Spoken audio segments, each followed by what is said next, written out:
E aí, seus lindos, tudo bem? Vamos para o nosso último vídeo de 2021. Tomara que o ano que vem eu fique mais ativo.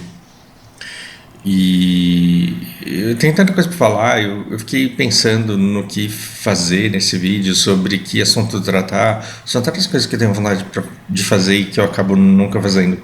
Mas eu recebi esse pedido muito inusitado, que é para falar sobre a paternidade. Como é ser pai postiço? Como é ter uma filha postiça que não se parece comigo, como é o dia a dia da convivência e tal. Isso foi um pedido de um aluno meu, inclusive. E, e eu fiquei pensando o que eu poderia falar sobre essas coisas. Eu poderia aqui falar experiências emocionadas, as coisas boas e marcantes que eu vivo, mas eu acho que seria uma coisa tão né, pessoal e eu consigo trazer alguma coisa que propicie algumas umas reflexões que sejam um pouco mais proveitosas. Então eu me esforcei um pouco para pensar em 20 coisas que eu não faço com a Lana, e que a nossa cultura, e que pelo menos a minha criação, ela me levaria a fazer por inércia caso eu não refletisse sobre isso. E, gente, isso daqui não é um guia de como se cria um filho, porque eu não sei o que estou fazendo da minha vida, eu não estou orientado, eu não tenho certezas absolutas, eu não tenho convicção de que eu estou criando essa criança do jeito certo. Eu estou criando do meu jeito, a partir das minhas conclusões, e todas essas conclusões elas são muito pessoais. Lembra do vídeo passado? É igual a dizer que você tem que ser professor de inglês. Você não tem que ser professor de inglês. Você tem que fazer alguma coisa que te dê propósito, alguma coisa que te dê plenitude, uma coisa que pague seus boletos, mas também que te traga experiência, que agregue, te faça crescer, faça você se sentir realizado, se possível. Não tem esse tipo de trabalho para todo mundo, infelizmente. Mas aqui eu quero falar algumas coisas que eu deixo de fazer com ela e que muitas pessoas podem fazer com seus filhos só porque fizeram com eles, né? Porque isso foi feito com eles. Então vamos lá. A Lana é uma criança, embora ela tenha esse tamanho todo, ela tem 2 anos e meio. Então uma coisa que eu nunca fiz com a Lana foi tacar o terror nela para ela ficar quieta. É porque uma criança, ela não sabe ficar quieta e é contraintuitivo e é meio antinatural que uma criança ela se comporte toda vez que o adulto quer que ela se comporte. É muito estranho que uma criança ela fique de fato quieta toda vez que o adulto quer que ela fique quieta. Isso é uma supressão da expressão da criança que não tem esses filtros e não tem esses controles ainda. Então, por exemplo, se eu estou num lugar que aceita crianças, esse lugar ele vai ter que ser tolerante com algum barulho que ela venha fazer, com as expressões dela, com as coisas que ela fala, com as coisas que ela balbucia, com a curiosidade que ela tem. Um lugar que aceita crianças deve estar preparado para isso. Uma família que aceite visita de crianças deve estar preparada para o barulho que ela faz. Eu não vou deixar ela destruir a casa da pessoa que eu estou visitando, mas eu também não fico tacando terror como se uma criança boa fosse uma criança comportada. Eu não acho que uma criança boa seja uma criança comportada. Eu acho que crianças extremamente comportadas estão suprimindo sua infância, estão perdendo a oportunidade de serem crianças. E ser criança, na época de se ser criança, é uma coisa muito importante.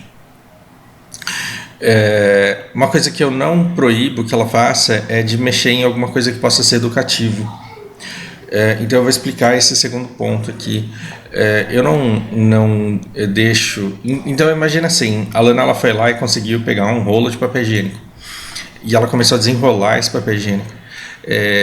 Quanto custa um rolo de papel higiênico e quanto custa e qual é o valor dela aprender a física envolvida na composição daquele rolo e desenrolar e ver o que ela fez, e ver o volume que aquilo tomou e ver o tamanho que aquilo tomou, e se pode ser educativo que ela enrole aquilo tudo de novo, mesmo que a gente não vá usar no banheiro, que a gente use para outra coisa. Então, eu acho que o custo disso é pequeno demais para eu proibir que ela faça, porque eu prefiro ter uma criança que tem histórias para contar. Tudo bem que ela não vai lembrar disso, mas a gente vai ter histórias bonitas para contar do dia que ela desenrolou tudo e fez uma bagunça, e que inclusive a gente tem até foto disso, e isso vai ser uma lembrança legal. Ela não tem um evento traumático de ter apanhado. Eu não bato, jamais faria isso, e espero jamais precisar. porque isso vai ser um atestado de competência minha, não dela. Então, olha que bizarro. Gerações atrás, um rolo de papel higiênico, os bens materiais, os bens de consumo, eles eram tão caros e tão inacessíveis que uma criança ela precisava aprender que ela não podia destruir uma coisa que faria falta para a família. Então, quando ela desenrolava um rolo desse, ela podia, por exemplo, apanhar. E isso criava gatilhos anti... Como que eu posso chamar isso de antinaturais? Vocês estão vendo que vocês não estão lidando com um especialista em criança, tá, gente? Vocês estão lidando com uma pessoa que está aprendendo como cuidar de criança ao fazer isso e de maneira bem torta.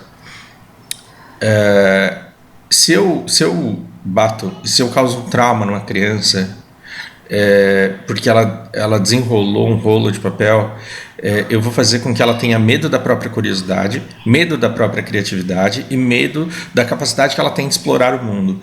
E a Lana é uma criança extremamente curiosa e eu quero que ela jamais perca essa curiosidade que ela tem de entender as coisas, de entender como as coisas funcionam. Então, enquanto ela estiver desmontando coisas que eu puder repor ou que eu puder remontar, eu vou permitir que ela faça isso. Porém, no ponto 3 aqui, eu coloquei não destruir de novo. No 4 aqui, né? Destruir de novo o que já foi educativo. Então, por exemplo, ela já desenrolou um rolo e ela fez uma festa e a gente não tirou da mão dela. Ela brincou com o papel desenrolado, largou, perdeu o interesse e foi embora. O segundo rolo que ela pegou para fazer a mesma coisa, aí eu já parei. Falei, não, você já brincou disso, não precisa mais. Sabe outra coisa barata também, que ela fez uma maçaroca aqui em casa? Ela encontrou uma fita de veda-rosca. Ela desenrolou o rolo inteiro de fita de veda-rosca.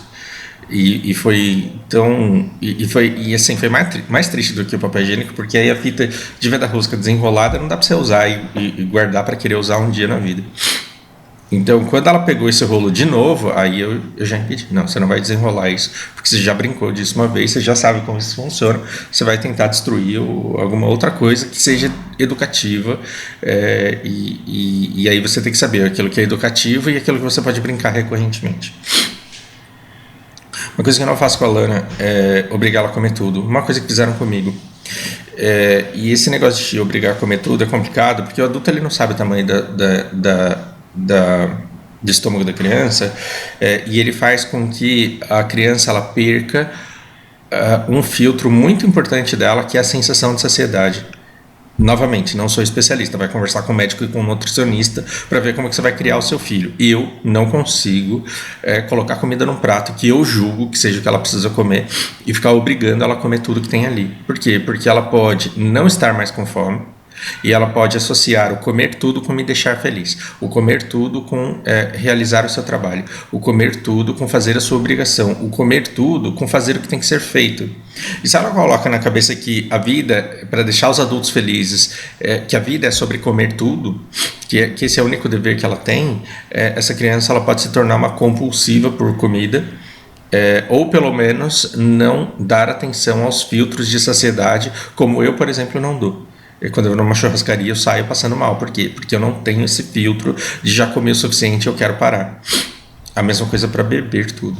Não é porque o suco é saudável que eu vou forçar a criança a beber tudo só porque eu coloquei no copo. Me julgue, diga que eu sou uma pessoa que não sabe dar valor para comida, diga que eu sou uma pessoa que defende o desperdício, mas é uma coisa que eu não consigo fazer com essa criança. E é engraçado porque, assim, eu e a Lara, a gente combina muito bem nisso. E a gente conversou sobre essas coisas antes sequer de eu entrar na vida delas permanentemente. Então, uma outra coisa que está ligado, o 8 ele está ligado no 5 e no 6, né? Sobremesa como recompensa, então nem pensar. Nem pensar. Tem muita coisa ligada com comida aqui, né? Então esse chorar por frustração a gente deixa para depois. Primeiro eu não obrigo ela a comer o que ela não gosta. Então se a cenoura cozida para ela tá deixando no canto porque ela não quer naquele dia, eu não fico forçando a criança a comer, porque de novo eu não quero que ela associe a tarefa dela, porque ela já não tem obrigações nenhuma. Eu não vou impor uma obrigação alimentícia de que ela coma aquilo que eu quero que ela coma. Se ela não quer a cenoura, tudo bem, eu vou comer e vou fazer cara de que tá gostoso. Então toda vez que naquele dia ela não quer a batata cozida, eu vou comer a batata e vou fazer uma cara de meu Deus que delícia. E tudo bem, você não precisa comer. Aí depois eu ofereço de novo. Se ela continua não querendo, não tem problema. E é impressionante a quantidade de coisas que ela não comia, que ela passou a comer, porque toda vez que ela rejeitou, eu comi e fiz uma cara de meu Deus que delícia. Né? Então várias coisas ela passou a comer sem que eu precisasse forçar, porque ao rejeitar ela me via comendo. Outra coisa que eu não faço é esse negócio de sobremesa como recompensa. Porque eu não quero que ela ache que determinadas comidas elas são melhores do que outras. E que eu tô privando ela de uma coisa que ela quer e que eu tô forçando ela a comer uma coisa que ela não quer. Então a sobremesa ela é uma coisa banal. Ela é uma coisa banal. Porque na minha época era assim, ou você come tudo ou você não ganha sobremesa. E não era assim só na minha casa, porque a minha casa era diferente, era uma... era uma coisa recorrente, educacional dos anos 80 ali. Se você não comer tudo, você não vai ganhar sobremesa. E é isso aí. Aí a criança se matava de comer coisa que ela não precisava, que ela não queria, ficava passando mal. E, meu Deus, a única parte que importa da vida é a sobremesa. E eu tenho que agradar muito todo mundo, porque aí eu vou ter o direito à sobremesa. Então, qual era o sonho de uma criança média da década de 80? Era comer um pudim inteiro, era comer um bolo inteiro, era comer uma caixa de chocolate inteira. Por quê? Porque significava que ela tinha feito uma coisa muito foda. E aí eu vejo um monte de gordo, eu posso falar porque eu sou gordo também. Do tipo, se eu bater essa meta, você vai ver, cara, eu vou numa churrascaria comemorar. Se eu bater essa meta, eu vou comprar uma caixa de chocolate. Se eu bater essa meta, eu vou comprar pra mim um balde de sorvete. E se eu estiver triste, eu vou comer um balde de sorvete, porque afinal de contas eu me fodo tanto que eu mereço esse consolo. Então, sobremesa como recompensa é muito ruim pra saúde das pessoas. E a Lana, ela vê doce como uma coisa banal. É uma coisa que a gente come e que quando ela vem babando, pedindo, a gente vai lá e dá, porque aí mata a vontade que ela tem e ela não cresce obcecada por aquilo. A Fausta especialista leu isso onde? Fonte voz da minha cabeça. Não faça com o seu filho o que eu estou fazendo com a minha filha. Então, às vezes a gente está... Inclusive, eu não pego no pé, assim, em relação... Não fico proibindo de comer antes da hora. Então ela acordou, ela está com fome. O almoço está sendo feito, não está pronto ainda. Eu não deixo ela morrendo de fome, sentada na mesa, esperando a última coisa que está sendo cozida ficar pronta para que ela possa começar a comer. Eu dou alguma coisa e eu acho que isso pode até fazer com que ela coma menos depois, mas ela não deixa de ser uma criança muito saudável por isso. Posso estar falhando? Posso, mas são coisas que ela tende a corrigir ao longo da vida, criando consciência a respeito disso, mas são traumas e gatilhos que eu pretendo não permitir que sejam plantados. Agora sim, eu não obrigo a Lana a parar de chorar por frustração. Então, quando ela quer uma coisa que ela não pode ter, quando ela tem que ficar longe da mãe dela do jeito que ela não quer ficar, quando ela não pode mexer numa coisa que não é dela, quando ela não pode fazer algo que não é dela e ela começa a chorar, eu não sou quem vai beliscar, eu não sou quem vai chacoalhar e falar engole esse choro. Não, chora tudo que tem que chorar. Porque se eu com 40 anos nas costas não sei lidar com frustração, quando eu perco uma partida de rotas eu fico xingando igual uma criança, quando as coisas não dão certo da maneira que eu queria que desse, eu fico revoltado. Se eu com 40 anos não tenho maturidade para lidar com frustração, como é que eu posso esperar que uma criança de 2 anos saiba? E se ela não tem outra forma de lidar com essa frustração que não seja chorando, então que ela chore. Ela não pode fazer escândalo, ela não pode se bater, ela não pode bater nas coisas. Mas chorar, eu vou estar do lado dela, eu vou abraçá-la e vou tentar consolá-la. E vou tentar entender que ela está chorando por uma frustração que dói sim, mas que a solução para isso é aprender a lidar com isso e seguir em frente. Então, se ela não pode brincar com o meu teclado e com o meu mouse, por exemplo, eu vou deixar que ela chore por frustração de não poder fazer isso, mas aí ela vai ter o brinquedo dela para ficar brincando do meu lado. Eu não tenho problema nenhum em fazer com que ela me trate de maneira completamente informal, então eu não faço com que... Eu não espero que ela me trate como superior. É uma coisa muito japonesa isso. E assim, respeite seu pai, olha o jeito que você fala comigo, me chama de senhor, nada disso. E também nunca vou forçar ou obrigá-la a me reconhecer como pai, porque é uma obrigação que ela não tem, e se não for espontâneo, é uma coisa que eu não quero. Então ela sempre terá consciência de que ela tem um pai biológico e ela terá toda a oportunidade do mundo de ter contato com ele. E ela não precisará ser grata porque eu comprei fralda, porque eu cuidei, porque eu levei para passear. Ela não tem obrigação nenhuma, porque fui eu que escolhi cuidar dela. Então eu não tenho. Se houver algum reconhecimento, se houver alguma gratidão e se houver amor de filha para pai aqui, eu espero que essa coisa ela seja espontânea, que seja cativada, que seja natural e de verdade. Então eu não vou ficar obrigando ela a formalizar esse tipo de coisa, a reconhecer e a dizer, porque eu acho que essas coisas ditas elas não têm valor, elas têm valor quando são espontâneas e demonstradas e reais. Uma coisa que eu não tenho problema em fazer é em fazer ela ser dona do espaço dela. Olha que engraçado, eu percebi que eu nunca conversei sobre isso daqui profundamente com a Lari, a gente precisa falar sobre isso. Mas olha que engraçado, ela tem o quarto dela agora. No quarto dela, ela é dona do espaço, então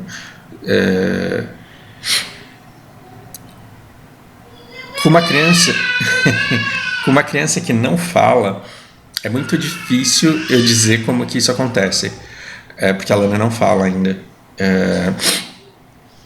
Com uma criança que não fala, é muito difícil explicar para vocês como que isso acontece. Mas no quarto dela, eu quero que ela seja dona do espaço. Então a gente vai brincar do que ela quiser brincar. Eu não vou pegar nas coisas que ela não quer que eu pegue. E eu vou respeitar a liberdade que ela tem de decidir o que ela quer fazer ali. Para que lentamente ela vá aprendendo intuitivamente, sem que a gente precise teorizar a coisa, que aquele espaço é dela e que aquilo funciona com as regras dela. Então, onde ela quer colocar determinada coisa, se ela quer tirar determinada coisa, isso eu permito que ela tenha ali o mínimo de autonomia. Não obrigo ela a comer sozinha, embora ela saiba. Se você colocar um prato, um garfinho, uma colher, ela vai comer. Só que não, mas chega uma hora que ela fica impaciente e não tem problema nenhum em dar comida para ela. Eu acho lindo que ela queira. E inevitavelmente é uma coisa que ela vai aprender, mas eu permito que isso aconteça no tempo dela e não fico tacando terror, porque às vezes a criança está morrendo de fome, não consegue se alimentar com a velocidade que ela quer, e fica aquele terror de você vai comer sozinha, aí o pai come, a mãe come, a criança vê o pai comendo, vê a mãe comendo, todo mundo satisfeito e ela tá lá ainda irritada porque ela não tem habilidade para fazer aquilo.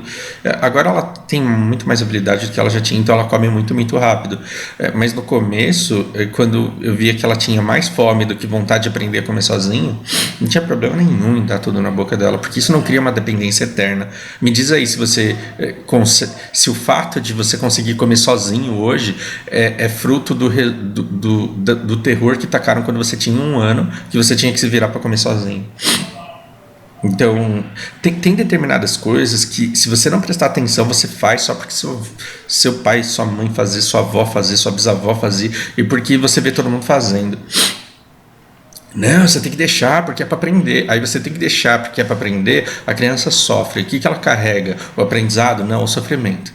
Do tipo, na cabeça dela, ela pode criar a imagem de pais que se satisfazem e que deixam ela passar fome.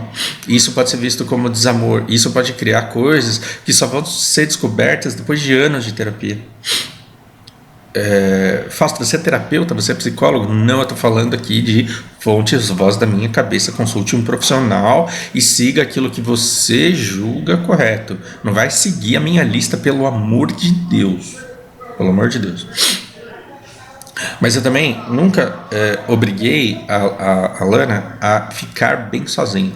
Então, se ela fica sozinha, ela começa a chorar, eu vou lá e tento consolar ela, deixo ela sozinha de novo depois. Mas eu tento fazer companhia enquanto eu posso, porque essa resiliência ela vai desenvolver, mas não precisa ser com menos de 2 anos. Então, quando ela está no quarto dela, a gente leva ela depois de dormir. Quando ela acorda e quer ficar perto, eu deixo ela ficar perto. Eu não vou ficar, porque isso aconteceu muito comigo, obrigando uma criança que perdeu o sono a ficar sozinha no quarto dela longe dos pais, só porque ela tem que aprender a ficar sozinha. Ela vai aprender a ficar sozinha, ela vai querer ficar sozinha, mas ela não precisa de medo de escuro, ela não precisa de medo de solidão, ela não precisa de ter medo de monstros imaginários, e ela não precisa lidar com essa sensação de abandono. E não adianta o pai falar depois e a mãe falar depois que nunca abandonou a criança, porque quando a criança tem essa percepção, não adianta. Olha que engraçado, eu conheci uma pessoa que quando tinha 6 anos, ela estava brincando com o pai na piscina. E o pai, ele tentando ser criativo e pensar em alguma coisa que a criança quisesse brincar e alguma coisa que desse à criança a sensação de vitória e de conquista e de superação, ele falou, vamos atravessar o lado curto da piscina, porque é uma piscina retangular, certo? O lado curto da piscina, vamos atravessar inteiro debaixo d'água sem respirar. A criança tinha 6 anos.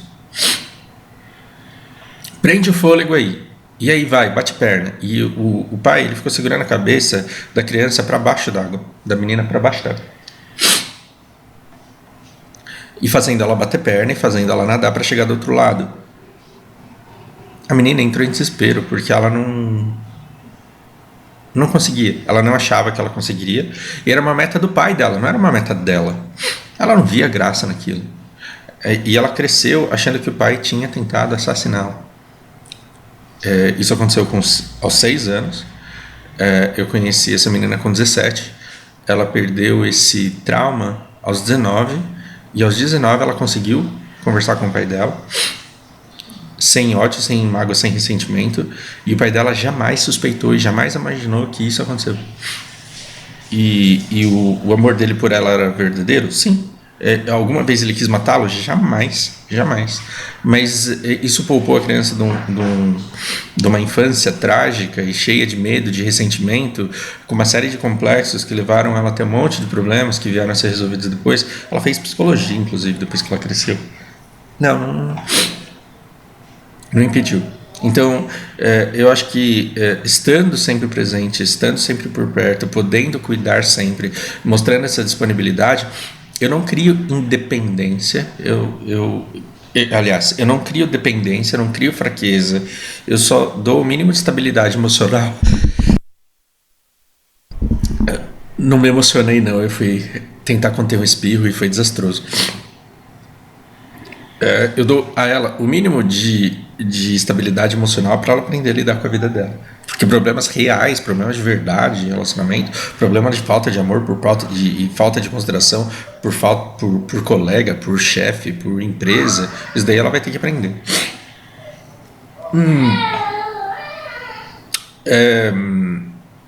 Não proíbe ela de me bater, eu só faço uma cara de dor e cara de que vai morrer. Então se ela me chuta, eu não vou chutar ela de volta e falar, me respeita, não faça isso é desrespeito. Se ela me bate, eu faço uma cara de quem vai morrer por causa disso e eu gero empatia. Às vezes eu gero outro chute porque ela quer ver eu com a mesma cara de dor de novo, mas ao longo do tempo isso vai mudando.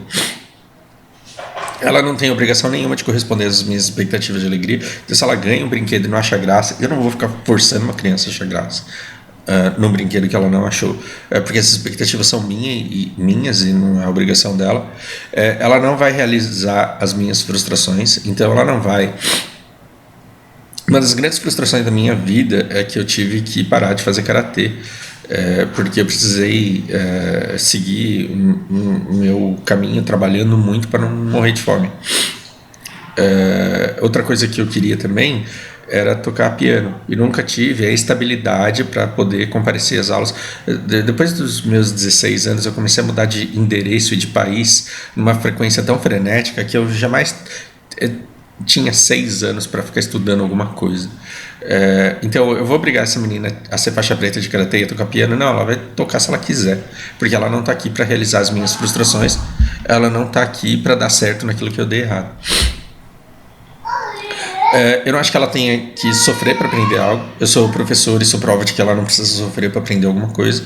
Se eu conseguir suavizar o caminho do aprendizado para ela melhor, eu vou tentar não obrigá-la a aprender coisas que ela não quer, embora determinadas coisas sejam de fato essenciais, ela precise. E aí entra, nos últimos 2 pontos, eu deixei coisas em que eu tenho um pouco mais de insegurança, eu não obrigo ela a ter horários, porque eu não tenho, e seria injusto eu obrigá-la com 2 anos ter noção de horário, sendo que eu não tenho, sendo que ela não via eu fazendo as mesmas coisas sempre na mesma hora. E outra coisa que eu não obrigo ela é a falar, e essa é uma das grandes frustrações que eu tenho, porque eu queria que ela falasse muito mais. Sendo eu um professor de idioma, eu queria muito treinar a fala dela, mas ela tem uma resistência enorme a isso, e eu não vou ficar pegando e fazendo um tratamento de choque violento, obrigando ela a falar caso ela não queira. Eu estou fazendo de tudo para estimulá-la ao máximo, mas não faço esse terrorismo, porque depois de grande, a gente vai ter muito tempo para estímulos de vários idiomas, de várias formas, e não vai fazer diferença se ela levou 6 meses a mais ou 6 meses a menos. E se esse atraso na fala ele representar alguma outra dificuldade, alguma outra disfunção, a gente está aqui não para mudar a genética da criança, a gente está aqui para aceitá-la, e extrair o melhor que a gente pode dela. Então, o acompanhamento é necessário para ver qualquer problema de desenvolvimento. A gente vai aplicar o esforço necessário para compensar isso da maneira que a gente puder, só que a gente nunca vai condicionar o amor da criança a isso. E eu acho que isso é uma falha enorme da cultura asiática. A nossa cultura peca muito com educação, com comida, com respeito, com um monte de coisa. Mas eu acho que a cultura asiática ela tem uma coisa de que o valor do ser humano ele é dado pela performance dele nas coisas a qual a criança se dedica. E eu nunca vou condicionar o amor dessa criança a performances que ela venha a ter. Então eu vou te amar mais o dia que você passar na faculdade, eu vou te amar mais o dia que você se formar, eu vou te amar mais se você ganhar esse campeonato, eu vou te amar mais se você... Não, o amor ele existe, ele é incondicional. E as conquistas, as vitórias, elas têm que ser dela, caso ela tenha vontade de se dedicar o suficiente a isso. E se ela for uma pessoa como eu, que não se dedica demais a nada, porque quer saber quer saber um pouco sobre um monte de coisa, também não vejo problema. Também não vejo problema. Eu carrego muito uma coisa que eu escutei no Japão, que é: não existe fracasso em experimentar. Se o seu objetivo é ser um jogador profissional de futebol e você não consegue, você é um fracassado. Mas se você quer experimentar a vida de um jogador de Série B ali, você não tem como fracassar nisso. E eu quero muito trabalhar e estar bem para conseguir permitir que ela experimente aquilo que ela tiver vontade de experimentar. É claro, ela não vai poder experimentar de tudo, ela não vai poder experimentar ser rica, por exemplo, porque isso a gente nunca vai ser. Mas se ela tiver vontade de estudar num outro país, estudar alguma coisa, comprar alguma coisa para tentar aprender a tocar, isso eu espero que não falte. E se ela começar e perceber que não é isso que ela quer, eu também não vou fazer terror. Então eu acho que a gente pode adicionar um 21º ponto aqui. Eu não quero obrigá-la a terminar uma coisa só porque ela começou, porque se você experimenta uma coisa e descobre que você não gosta, você poupa muito tempo parando isso logo, e aí você ganha uma oportunidade para se conhecer melhor e descobrir o que você gosta de verdade. Quando você descobrir o que você gosta de verdade, vai ser o seu caminho natural ficar ali, ficar muito bom naquilo que você começou a fazer. Enquanto que se ela começa a fazer uma coisa que ela odeia e eu obrigo ela a continuar, eu quero fazer balé, aí vai lá e faz 3 aulas, não quer ir mais. Aí eu falo: não, você não queria, agora você vai fazer 7 anos de balé. Porra, eu não vou obrigar a criança a fazer 7 anos de uma coisa que ela não quer. Se ela descobriu que ela não gosta de balé, é ótimo. Vamos tentar descobrir outra coisa pelo que você tenha tesão, porque a hora que eu arrumar alguma coisa que você tenha tesão de fazer, eu vou falar: cara, não quero que você vá hoje. Ela vai falar: eu preciso ir porque eu quero. Aí ela encontrou uma coisa onde ela pode andar the extra mile. Extra mile é aquela expressão, aquela milha extra. Se ela tem 2 horas de aula, ela quer fazer as 2 horas e quer ficar 15 minutos depois de ter tesão que ela tem por aquilo. Aí ela vai descobrir alguma coisa em que ela pode ser boa. E quando ela descobrir alguma coisa em que ela pode ser boa, eu não vou amá-la mais por isso, eu vou ficar feliz porque ela está realizada. Mas o amor por ela não vai ser quando ela me trouxer uma medalha. O amor já existe só porque ela existe. Se não for assim, então não quero. Porque se uma pessoa, se um pai, uma mãe vai me amar só porque eu trouxe uma medalha, porque eu fui o melhor, então eu prefiro nem tentar, porque esse amor eu dispenso. Isso não tem nada a ver com a minha experiência pessoal, não, tá, gente? Tô trabalhando no campo da teoria aqui. De novo, isso não é uma receita de como você deve viver a vida e enxergar a educação dos seus filhos. Isso daqui foi a melhor coisa que eu consegui pensar para falar como é que eu penso a paternidade, porque o resto são todas experiências assim de um babão que adora o tempo que tem e adora a oportunidade que tem de estar participando no crescimento, no desenvolvimento, na educação de uma criança. Mesmo que. Assim, nessa tentativa de ser perfeito, eu gosto de brincar. Todo ser humano é vazio por natureza. A todo ser humano falta alguma coisa. Todo ser humano pode encontrar motivos pelos quais ele precisa de terapia. E se uma pessoa ela não acha que precisa de terapia, é porque ela não se conhece direito ao ponto de perceber o quantos vazios ocupam espaço. Então, se vai dar errado de qualquer jeito, eu não vou ficar me cobrando para ser perfeito, porque isso é uma impossibilidade.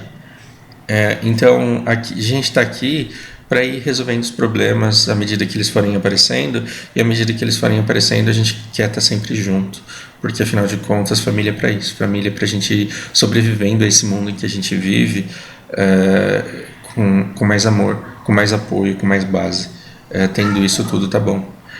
Eu quero agradecer a companhia que vocês me fizeram aí ao longo desse ano e convidá-los a participar da minha vida também no ano que vem, porque isso nunca foi um canal de game, como também nunca foi um canal de finanças, como também nunca foi um canal de qualquer coisa que seja. Ele é um canal sobre mim e eu convido vocês a continuarem comigo no ano que vem. Espero que algum dos vídeos que eu tenha lançado aqui esse ano ou durante todos os anos de existência do canal tenham sido úteis. Por hora é isso, um grande abraço.